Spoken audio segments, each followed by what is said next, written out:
Presence যে রাধে সে চুলো বাঁধে অনুষ্ঠান থেকে আমি সোনালি আপনাদের সবাইকে আমন্ত্রণ জানাচ্ছি। আপনারা যারা এই নিয়মিত অনুষ্ঠান দেখেন তারা সবাই জানেন এই অনুষ্ঠানে দুটো পর্ব থাকে।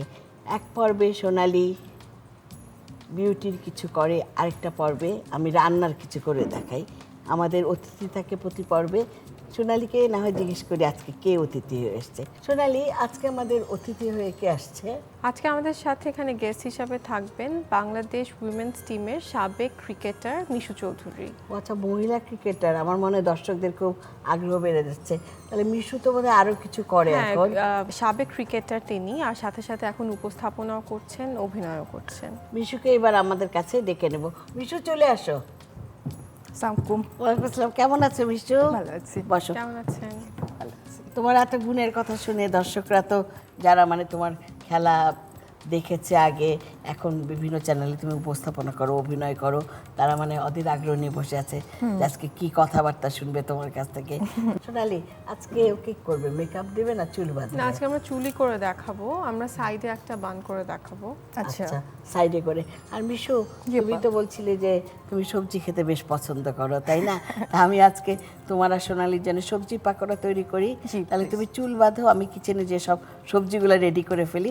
চুল বেঁধে আমার কিচেনে আসো সোনালিকে নিয়ে, ঠিক আছে? আচ্ছা, আজকে আমরা চুল করবো ফার্স্টে, তারপর আম্মুর সাথে কিচেনে গিয়ে রান্না করব। আচ্ছা। তো চুল করার জন্য আমি সেটে আসতে বলবো আমার সেলুন থেকে ববিকে। তো আমরা যেটা বলছিলাম যে প্রথমে আমরা চুল করব, পরে আমরা রান্না করব কিচেনে গিয়ে।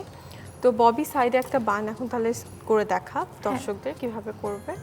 আমাদের আসলে অনুষ্ঠানে অনেক অনেক ফিল্ড থেকে অনেক রকমের গেস্ট আসে, কিন্তু কখনো কোনো ক্রিকেটার আমাদের প্রোগ্রামে আসে নাই।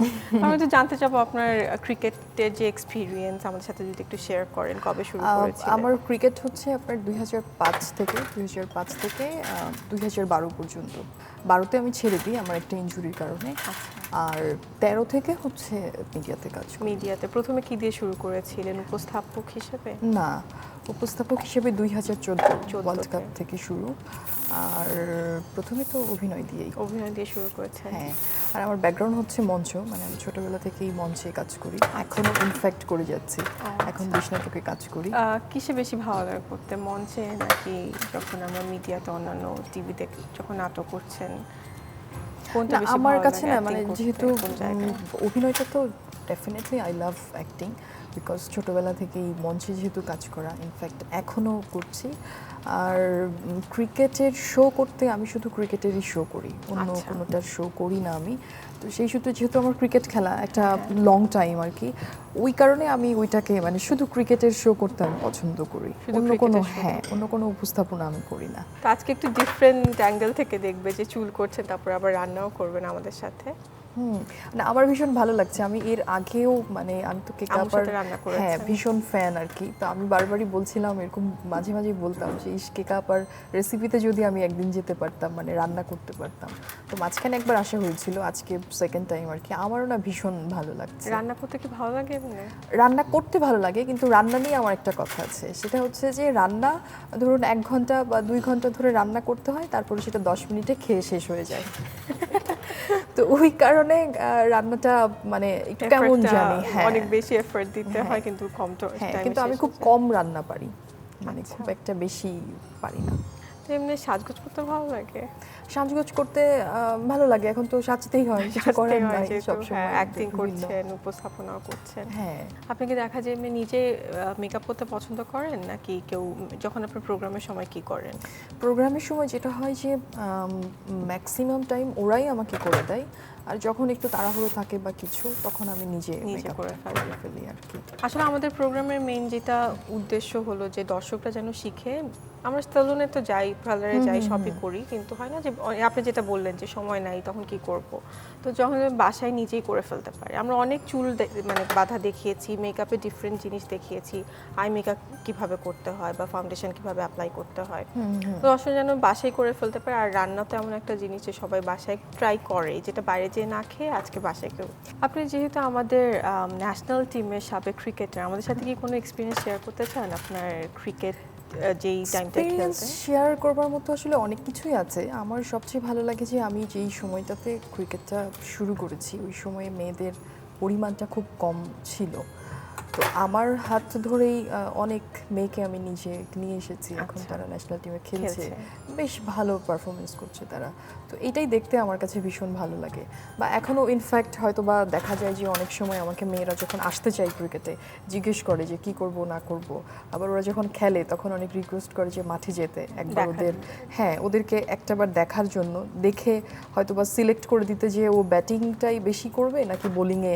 আপনি তো অলরাউন্ডার আমি অলরাউন্ডার ছিলাম, তো এটা অনেকে সিলেক্ট করতে পারে না যে আমি আসলে ব্যাটসম্যান হব নাকি বোলার হব না উইকেট কিপার হব।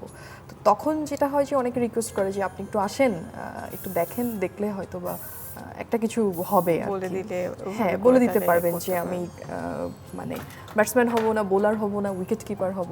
তো এরকম মাঝে মাঝে আমি মাঠে যাই, তাদের খেলাগুলো দেখি, আমার কাছে ভালো লাগে, সবার সাথে আড্ডা হয়, দেখা হয়। আমাদের আসলে আজকে খুব ভালো লাগছে আপনাকে এখানে পেয়ে।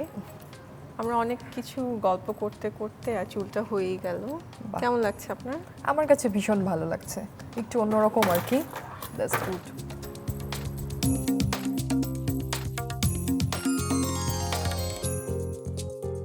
কেমন লাগছে মিশু চুলটা? ভালো লাগছে। ভালো লাগছে? আপনার কাছে ববির ভালো তো- লাগছে না? খুব সুন্দর লাগছে। ববির তো কাজ শেষ হয়ে গেল। ববি থ্যাংক ইউ সুন্দর করে চুল বেঁধে দেওয়ার জন্য।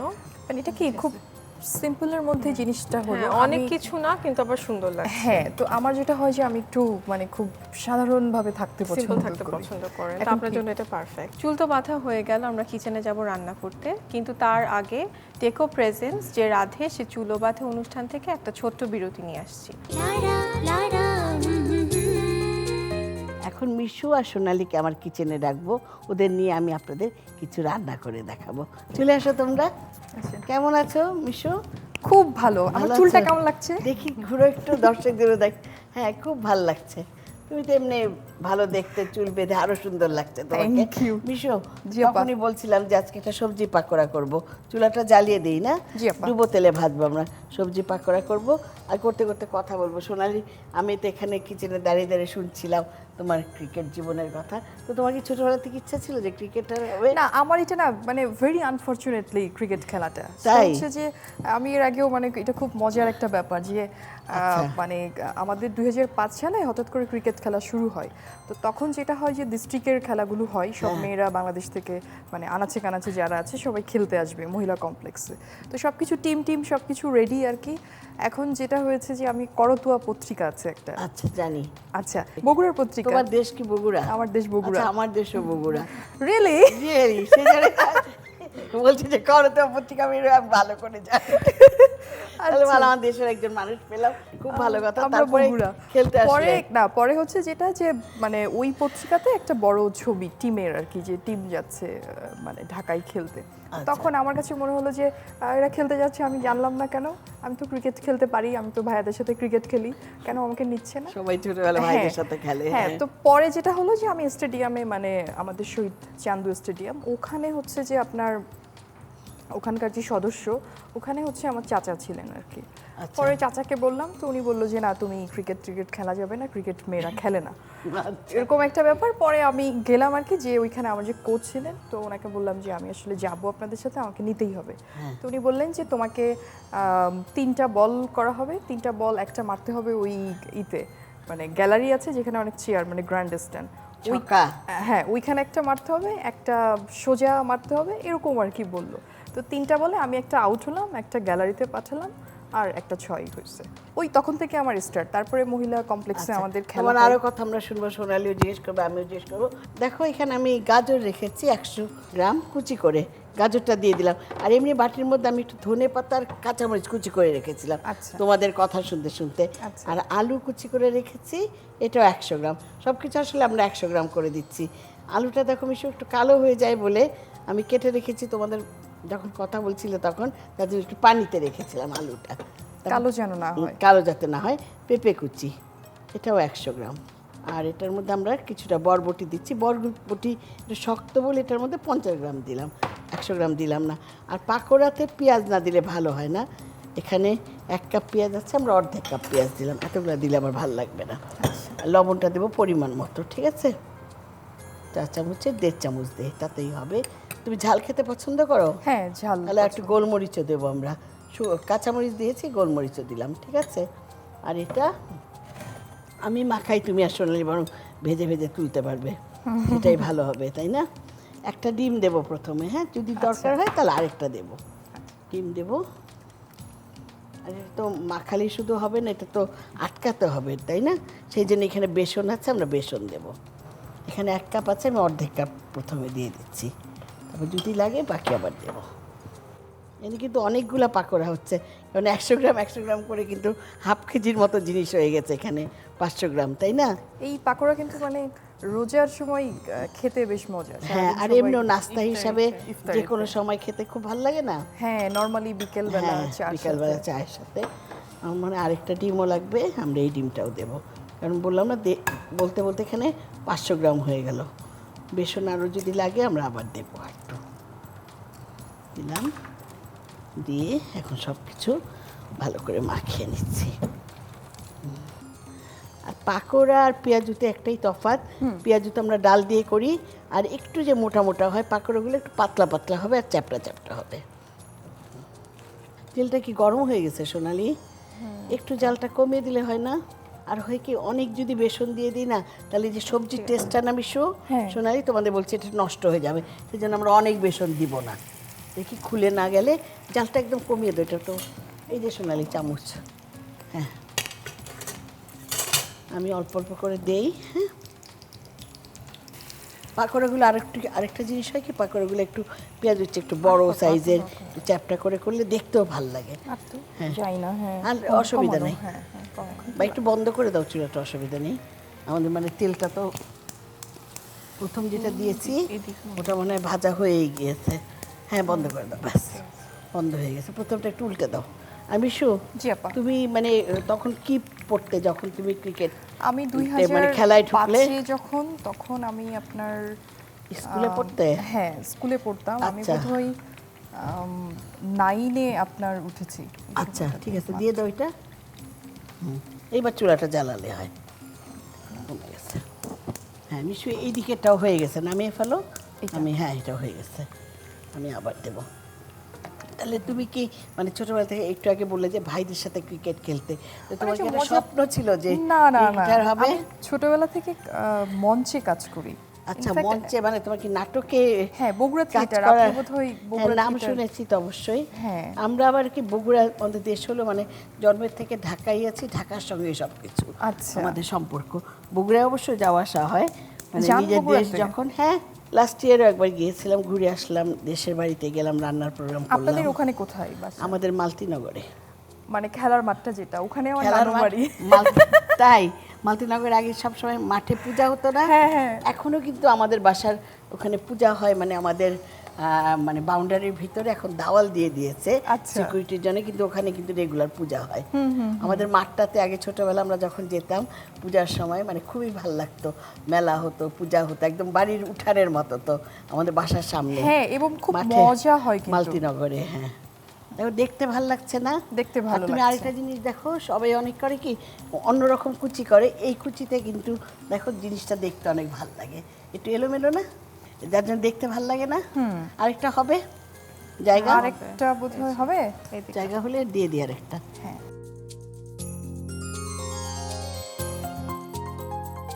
আর এগুলো হচ্ছে কি অনেক জাল বাড়িয়ে করলে ভালো হয় না, মচমচা হবে না। আমরা একটু দিয়ে রাখি কয়েকটা, ওই কয়েকটা হলেও একসাথে দিয়ে দেবো মিশু, জি। ঠিক আছে? তুমি কি উপস্থাপনার সাথে সাথে এই যে অভিনয় করছো, দুটোই খুব এনজয় করো? হ্যাঁ, দুটোই আমি এনজয় করি, কারণ যেহেতু আমার মঞ্চের একটা ব্যাকগ্রাউন্ড আছে, এবারে উল্টে দাও সবগুলো। হ্যাঁ, তো ওই কারণে অ্যাক্টিংটা করতে আমার কাছে ভীষণ ভালো লাগে। ভালো লাগে। আর মঞ্চেও তো কাজ করছে। হ্যাঁ, মঞ্চে নিয়মিত কাজ করছি, আমি দেশ নাটকে আছি। রিসেন্ট সুরগা একটা নাটক, মাসুম ভাইয়ের, মাসুম রেজা, ওনার লেখা আর কি। তো ওইটাতে আমরা সবাই কাজ করছি, ওইটা হয়তো সামনে চলে আসবে। তাহলে মঞ্চেও ভালো লাগে, টিভিতেও ভালো লাগছে। তুমি জানো আমি মানে কি পরিমাণ ক্রিকেট মানে Fan। পছন্দ করি? সেটা আমি আপনার কথা না, শুনে নিশ্চয়ই আমার কথা বুঝতে শুনে না, পারছি। আমার যেদিন বিয়ে হলো না, আচ্ছা। সেদিন এখানে আগে রাখো, তেলগুলো একটু স্টক করবে। আমার যেদিন বিয়ে হলো সেদিন ইন্ডিয়া পাকিস্তানের খেলা ছিল। ও বাবা। তা আমাকে যে আপা সাজাতে নিয়ে গেল পার্লারে, তখন তো খুব একটা পার্লার ছিল না ইটিজে। আমাকে বলছে কি তুমি নামছো না কেন? আমি বলছি গাভাস্কার 100 করছে, ওটা আমি শুনে তারপরে নামবো। মানে আমি আমার ওই একই কথা তোমার মতো, ভাইদের সাথে ছোটবেলায় ক্রিকেট খেলতাম, খুব ভালো লাগতো, ছোটবেলার থেকেই মানে ক্রিকেট খুব পছন্দ করতাম। আচ্ছা, যার জন্য মানে তোমাকে এত কথা জিজ্ঞেস করছি। সোনালি অবশ্য আমার সাথে সাথে ছোটবেলা থেকে দেখতো, মানে কি মাঠে যে এসে যে কেউ যে খুব, আগে বেশি হ্যাঁ আম্মুর জন্য দেখা হতো। হ্যাঁ ওই মার সাথে যে আমি মাঠে যেতে পারি না, কিন্তু আমার হ্যাঁ। এত বেশি প্রোগ্রাম থাকে যেটা হয় হ্যাঁ। যে মাঠে মাঝে মাঝে যেতে হয় যে স্টুডিও থেকে আমাকে হ্যাঁ। ওখান থেকে কভার করতে হয়, আচ্ছা বা ওইখান থেকে আপনার অ্যানাউন্স করতে হয়, তো আচ্ছা। যার জন্য ওখানে যেতে হয়। একটু ডেকোরেশন করি অল্প করে, বেশি করব না। একটু এটা দিলাম আর দুদিকে দুটা ফুল দিয়ে দিই, বেশি দেবো না, বেশি দিলে আবার ভালো লাগে না। দেখো বিষয় এখন কেমন লাগছে? বাহ, চলো চমৎকার। আমরা টেবিলে নিয়ে যাই। সবজি পাকোড়া, গাজর কুচি 100 গ্রাম, আলু কুচি 100 গ্রাম, কাঁচামরিচ কুচি 5টি, ধনেপাতা কুচি 1 টেবিল চামচ, পেঁপে কুচি 100 গ্রাম, বরবটি কুচি 50 গ্রাম, পেঁয়াজ কুচি আধা কাপ, লবণ 1 চা চামচ, গোলমরিচ গুঁড়া 1 চা চামচ, ডিম 2টি, বেসন 1 কাপ। প্রথমে একটি বাটিতে গাজর, আলু, পেঁপে, বরবটি, পেঁয়াজ, কাঁচামরিচ কুচি, লবণ, গোলমরিচ গুঁড়া, ডিম ও বেসন দিয়ে ভালো করে মাখিয়ে নিন। এবার চুলায় একটি কড়াইয়ে তেল দিন। তেল গরম হলে মাখানো সবজি দিয়ে গোল চ্যাপ্টা পাকোড়া আকারে বানিয়ে ডুবো তেলে এপিটোপিট ভালো করে বাদামি করে ভেজে তুলে নিন। তৈরি হয়ে যাবে সবজি পাকোড়া। সুন্দর করে সাজিয়ে পরিবেশন করুন। মিশু, তুমি তো আমাদের অনুষ্ঠান আজকে আমাদের অতিথি হয়ে এসছো, তোমার কেমন লাগলো? আমার কাছে ভীষণ ভীষণ রকম মানে ভালো লাগছে, কারণ হচ্ছে যে আমি ইনফ্যাক্ট রান্না খুব একটা ওকে আমি বলছিলাম আর কি যে হ্যাঁ রান্না আমি ভীষণ পছন্দ করি, কিন্তু আমার একটা কথা হচ্ছে রান্না, এই যে আমাদের এই রান্নাটা করতে 30 মিনিটের মতো সময় লাগলো, কিন্তু সেটা জাস্ট 1 মিনিটে খেয়ে পুরো সাফ হয়ে যাবে হ্যাঁ আর মানে কি। যে কষ্টটা আর কি, মানে যখন পরিপূর্ণ হয়ে যায় তখন খুব তাড়াতাড়ি ওই সময়টা তাড়াতাড়ি, চলে যায়, হ্যাঁ, সময়টা কিন্তু চলে রেডি যায়। করতে সময় লাগে। হ্যাঁ। আর চুল বেঁধেও কেমন লাগলো? চুল একই বেঁধে অনুষ্ঠানে আমার এসে কাছে হ্যাঁ খুব যে ভালো রাধেশে চুল বাঁধে, বাহ ভালো লাগছে। হ্যাঁ যার জন্য ভালো লাগছে। তাহলে মিশু, তোমাকে তো অবশ্যই আমাদের সবার পক্ষ থেকে ধন্যবাদ দেবো, আর দর্শকদের বলবো এরকম পাকড় আপনারা অবশ্যই গল্প করতে করতে ঘরে বানিয়ে ফেলবেন, সবাই মিলে খাওয়া দাওয়া করবেন, আর মিশুর ক্রিকেটের কমেন্ট্রি শুনবেন। আমাদের বাংলাদেশের ক্রিকেটের দল যাতে আরও ভালো করতে পারে, তাও আমরা এই পাকোড়া খেতে খেতে রেগুলার দেখবো, তাই না মিশু? এটাই আমাদের দোয়া কাম্য, থাকুক আমাদের হ্যাঁ। বাংলাদেশ জাতীয় টিমের জন্য। মহিলা টিমও খুব ভালো করছে এখন, ওদের জন্য আমরা মানে এই হ্যাঁ, দোয়াই ওরা করি চেষ্টা যে করছে ভালো চেষ্টা করার। করছে ভালো করার, সেটাই। তো আমাদের আসলে খুব ভালো লাগছে যে আমাদের যে নামটা, যে রান্না আর চুল একসাথে, আবার আজকে আমাদের সেটে এসে আপনি চুলও বাঁধা হয়ে গেল, রান্নাও করা হয়ে গেল। দর্শকদের জন্য একটা আমার সেলুন থেকে স্পেশাল অফার আছে যে আমাদের এই অনুষ্ঠান থেকে একটা স্পেশাল কোড, যদি ওই কোডটা ইউজ করে আমাদের পার্লারে ব্রাইডাল মেকওভারের জন্য বুকিং দেয় ডিসেম্বর আর নভেম্বরের জন্য, তার একটা স্পেশাল ছাড় পাবে, আর তার সাথে ডেকোর থেকে গিফট হ্যাম্পার পাবে প্রথম 10টা বুকিং যারা দিবে তারা। তো আমাদের কোডটা হচ্ছে ডেকোর রাধে বাধে 1016। এই কোডটা ইউজ করে যখন বুকিং দিবে তখন স্পেশাল ডিসকাউন্ট পাবে, আর সাথে ডেকোর হ্যাম্পার পাবে প্রথম 10টা বুকিংয়ে। তো আমাদের যে ডিটেল, আমাদের ফেসবুক পেজের অ্যাড্রেস, আমাদের সেলুনের অ্যাড্রেস, আমাদের ফোন নাম্বার সব আপনারা স্ক্রিনে দেখতে পাচ্ছেন, একটু নোট করে নেন। আর যখন বুকিং দিবেন তখন আমাদের যে কোডটা বললাম ডেকো রাধে বাধে 1016, এটা জাস্ট ইউজ করলে আপনারা স্পেশাল ডিসকাউন্ট আর গিফট হ্যাম্পারটা পাবেন। সোনালি, আমরা তো অনুষ্ঠানের প্রায় শেষ দিকে চলে এসেছি। ডেকো প্রেজেন্ট যে রাধেশে চুলো বাঁধে অনুষ্ঠান থেকে আমি কেকা ফেরদৌসী আজকে এখানেই বিদায় নিচ্ছি। আবার সবার সঙ্গে দেখা হবে। খুদা হাফেজ।